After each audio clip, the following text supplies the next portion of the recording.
Saya baru pulang dari Eropa, saya ketemu tokoh-tokoh dunia, saya hadir di Davos. Puluhan kepala negara hadir. Hampir semua merisaukan pecahnya Perang Dunia Ketiga. Kita di sini menghadapi tantangan, ya, perubahan iklim mengakibatkan kita menerima banyak bencana dan sebagainya. Tapi sekarang di tingkat dunia mengkhawatirkan akan terjadi Perang Dunia Ketiga. Saudara-saudara, ada simulasi. Kalau terjadi Perang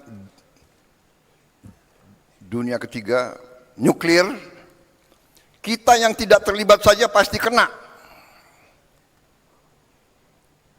Kita akan kena partikel-partikel radioaktif. Mungkin ikan-ikan kita nanti akan terkontaminasi semua. Akan terjadi nuclear winter. Karena debunya akan menutup matahari.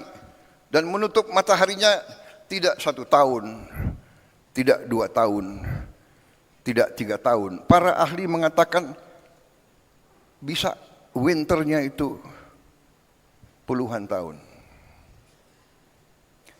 Ini yang dibicarakan di dunia. Karena itu saya jalankan sebagai mandataris meneruskan warisan pendiri-pendiri bangsa kita. Saya menjalankan politik luar negeri yang menganut tetap garis kita bebas aktif tapi non-aligned, non-block. Kita tidak akan ikut fakta militer manapun.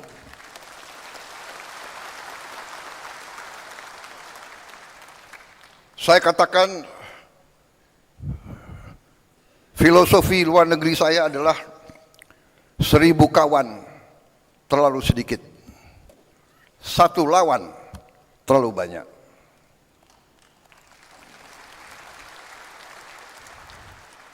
Satu lawan, apalagi 1 musuh. Itu garis kita. Tapi kita mengerti semua. Ya, kita mengerti semua. Kalau kita sungguh-sungguh mau non-blok, kalau kita sungguh-sungguh mau tidak terlibat dalam fakta, kalau kita sungguh-sungguh mau bersahabat sama semua, berarti kita sendiri.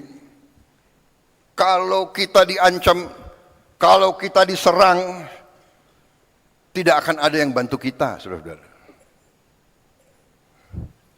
Percaya sama saya, nobody is going to help us.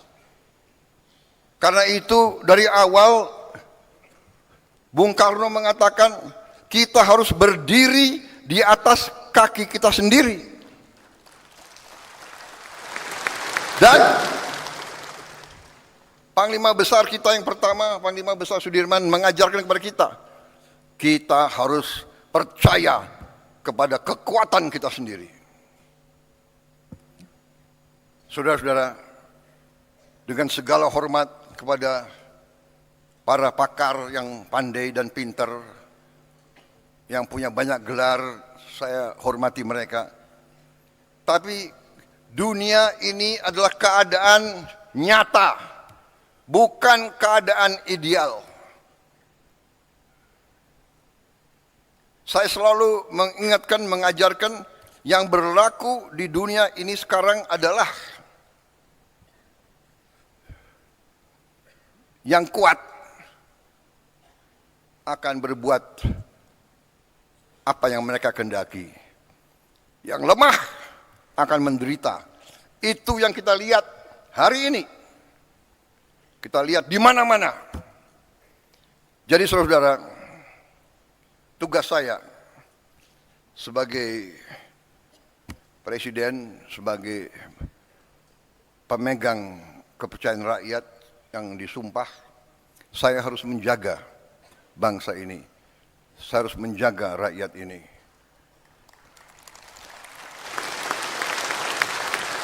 Kadang-kadang gampang untuk kita bilang, gampang kita ngomong. Tapi kadang-kadang tidak gampang untuk dilaksanakan. Kadang-kadang hati kita bergejolak. Tapi kita harus senyum. Karena kita sudah memilih akan baik sama semua. Untuk melindungi rakyat kita. Kita tidak bisa emosional. Kita tidak bisa terlalu idealis. Karena yang berlaku adalah dunia nyata, saudara-saudara. Karena kita tidak mau perang, kita harus siap untuk perang. Kita tidak niat mengancam siapa, tapi selalu mereka ganggu kita. Kenapa, saudara-saudara? Karena Indonesia, Nusantara kita, semua pulau-pulau kita adalah kaya dengan sumber daya alam yang luar biasa. Karena inilah negara-negara Eropa ratusan tahun ke kita. Negara-negara di utara ke kita. Mereka ke kita ratusan tahun. Belanda, Portugis, Spanyol, Prancis, Inggris, Jepang, Mongol. Mereka ke sini bukan untuk wisata.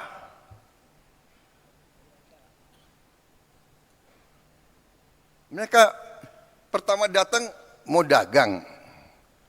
Karena bangsa kita baik, kita nih, genetika kita nih baik, ya kan? Kita suka dengan tamu. Benar? Suka dengan tamu. Semua suku, kalau kedatangan tamu, diterima dengan baik. Walaupun rakyat kita miskin, tamu datang diterima dengan baik. Kalau hanya bisa kasih nasi pakai garam, itu dikasih. Presiden Singapura yang sekarang pernah cerita sama saya, waktu dia masa muda, dia sama istrinya keliling di Sumatera, di Sulawesi Selatan. Karena waktu masih muda, mereka apa itu? Backpacker ya.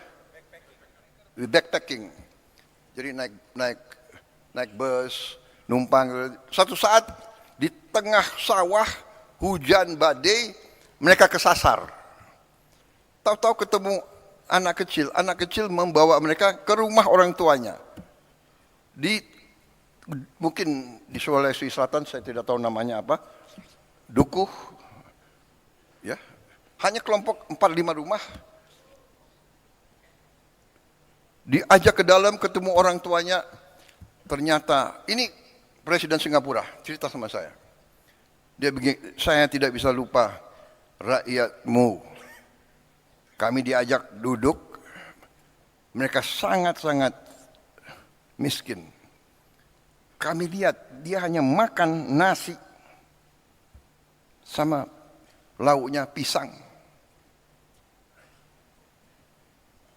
Bapak, ibu, 2 anak, 2 tamu. Satu apa itu? Satu tampang beras, nasi dengan pisang. Itu dibagi ke tamu dulu. Ini sifat bangsa kita.